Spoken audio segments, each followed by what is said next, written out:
La nuit du 26 janvier 2025, les combats se sont tenus aux portes de Ngoma, capitale provinciale de plus d'1 million d'habitants. En début de soirée, des rafales ont résonné dans les rues.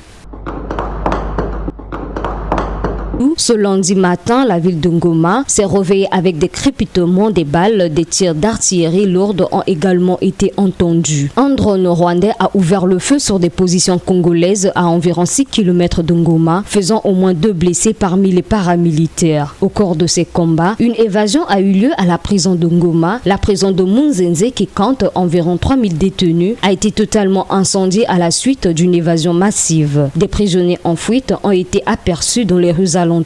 L'intensification des combats dans la soirée près de Ngoma, puis les tirs dans la ville, ont également poussé les habitants de la capitale provinciale à traverser la frontière vers le Rwanda dans le district de Rumbavu. En mi-journée, des scènes de pillage ont été signalées à l'entrepôt de l'aéroport de Ngoma, une triste réalité qui touche la quasi-totalité des habitants de la dite ville. Force est de signaler que les Nations Unies ont évacué certains de leurs personnels de Ngoma, d'où les États-Unis, la France, le Royaume-Uni et l'Allemagne ont appelé leurs ressortissants à quitter la ville tant que l'aéroport et les frontières sont ouverts. Face à l'escalade de la violence, plusieurs civils désespérés ont cherché refuge auprès des bases de la MONUSCO. Toutefois, la situation humanitaire reste dramatique avec des déplacements massifs.